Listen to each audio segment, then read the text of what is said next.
안 해? 하십시오. 오늘 두 번째 또 하나 싶어서. 네, 안녕하십니까. 국정상황실장 김정호입니다. 지금부터 대통령님 주재 제6차 수석 보좌관 회의를 시작하겠습니다. 대통령님께서 모두 말씀을 하신 후에 안건 보고와 토론을 진행하겠습니다. 그러면 대통령님의 모두 말씀이 있겠습니다.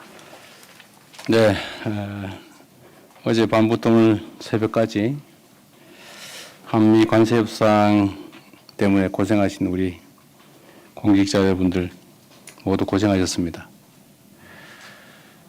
한미 관세 협상이 최종 타결됐습니다. 이번 협상으로 통상 환경의 불확실성이 상당 부분 해소됐다고 평가됩니다. 한미 양국의 경제 협력 그리고 동맹 관계도 한층 더 공고해질 것으로 기대합니다. 큰 산을 넘었지만 국제 통상 질서 재편은 앞으로도 계속 가속화될 것으로 생각됩니다. 국익 중심의 유연한 실용 외교를 통해서 급변하는 대외 환경의 파고를 슬기롭게 넘어가야 될 것입니다. 관계부처는 국민의 우려사항을 면밀하게 점검하고 우리의 핵심 이익을 지켜내기 위한 후속 조치에도 만전을 기해 주시기 바랍니다. 그리고 우리 경제에 약간의 한계라고 할 수 있는 문제들을 극복하기 위해서 내수 비중 확대 그리고 수출 시장 다변화와 같은 필요한 조치들을 장기적 안목을 가지고 준비해 가 주시기를 바랍니다. 우리 대한민국이 걸어온 길은 언제나 도전과 응전의 역사였습니다. 정부는 위대한 우리 국민들과 함께 이번 도전도 새로운 도약 발전의 기회로 만들어 가겠습니다. 경제의 지속적인 성장은 기업의 혁신과 투자에서 비롯됩니다.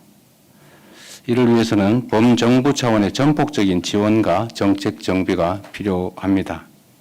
실용적 시장주의라는 우리 정부의 국정 기조를 중심으로 생산적 분분에 대한 금융 투자 촉진 그리고 재정의 적극적 역할에 만전을 기해 주시기 바랍니다. 이 중에 하나로 규제 혁신에 속도를 내야 될 것입니다. 최근 세계적인 한류 열풍으로 국내 제품에 대한 해외 수요가 급증하고 있습니다. 그런데 여러 장애물 때문에 우리 국민들의 해외 직구는 상당히 늘어나고 있는데 우리 세계인들의 대한민국 산물에 대한 역직구 시장은 성장이 매우 더디다고 합니다. 해외의 역직구 시장이 확대가 되면 사실 우리가 해외에 굳이 나가지 않고도 수출을 확대할 수 있는데 이 부분에 대한 각별한 관심이 필요하지 않을까 생각합니다. 이 해외 역직구 시장 소관 부서가 어디일까요?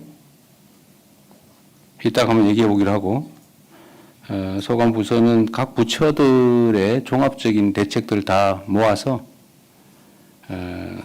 해외 역직구 시장 확장을 위한 대책을 한번 점검해 보도록 하겠습니다. 준비해 주시기 바라고요. 이거 말고도 우리 기업들의 성장을 가로막는 불합리한 관행과 제도들이 많습니다. 지금까지는 허용되는 것들 쭉 기재를 해놓고 그 외에는 못하게 막았는데 요즘처럼 이렇게 급변하는 세상에서는 사실 민간 영역의 발전 속도를 공공 영역이 따라갈 수가 없습니다. 사실 공공 영역이 허용되는 것들을 다 점검해서 정하게 되면 민간의 발목을 잡는 꼴이 됩니다. 그래서 지금 민간과 공공 영역의 관계가 역전이 됐기 때문에 민간이 자유롭게 활동할 수 있도록 꼭 필요한 금지 항목들을 정하되 그 외에는 원칙적으로 다 허용하는 소위 네거티브 규제 방식으로 대전환이 필요합니다.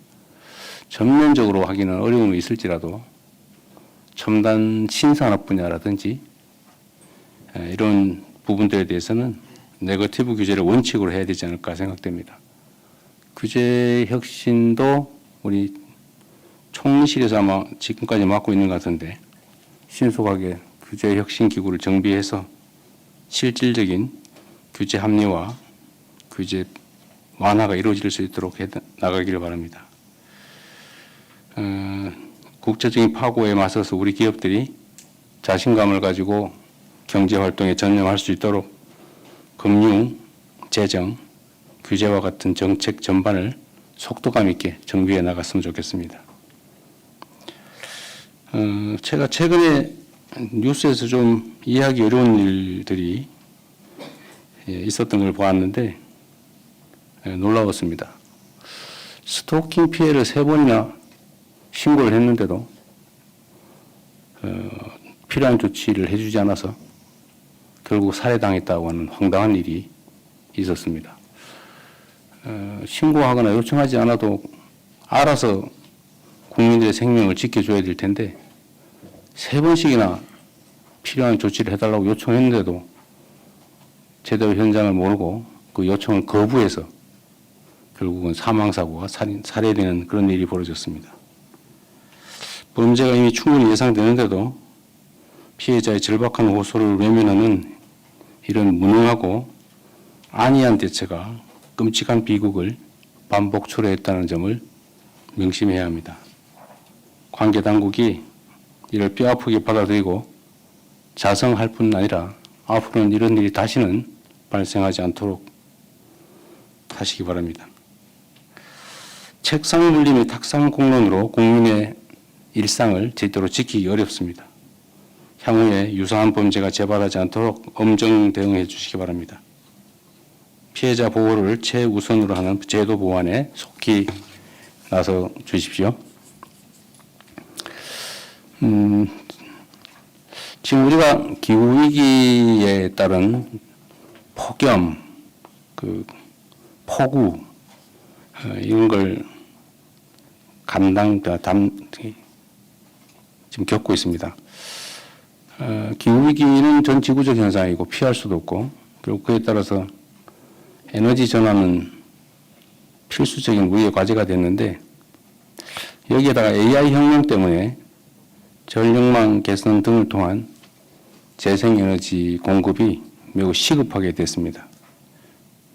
앞으로 필연적으로 늘어나게 될 재생에너지를 중심으로 전력망 인프라의 패러다임을 완전히 새롭게 정비해야 되겠습니다.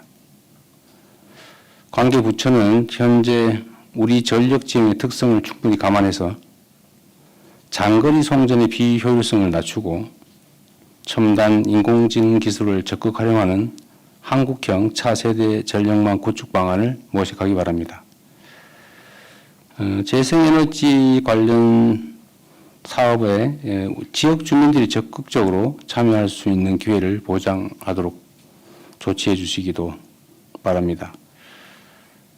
아울러 전국의 전력망을 촘촘하게 연결하는 에너지 고속도로 사업 또한 속도를 내주시기 바랍니다. 에너지 고속도로 얘기를 했더니 일각에서 오해가 좀 있는 것 같아요. 고속도로 그럼 딱 떠오르는 게 다 서울로 가는 길. 근데 이거는 과거 수도권 일극주의, 불균형 성장 전략으로 수도권 집중, 소위 수도권에 몰빵할 때 있었던 도로 형상이지 요즘은 고속도로가 반드시 서울로 가지는 않습니다. 우리가 재생에너지와 관련된 에너지 고속도로라고 하는 것은 지능형 전력망을 전국에 촘촘하게 깐다. 이런 의미지 서울로 가는 걸 길을 만든다. 그런 뜻은 아닙니다. 근데 이게 매우 광범한 오해들이 있어서 꽤 전문가라고 보여지는 영역에서조차 에너지 고속도로 하니까 서울로 다 집중하자는 거냐 이런 비난 비판이 있어요. 혹이라도 오해가 없기를 바랍니다. 에너지 고속도로란 서울로 가는 뻥 뚫린 길이 아니고 대한민국 전국을 촘촘하게 연결하는 첨단 전력망을 말하는 것입니다. 이상입니다.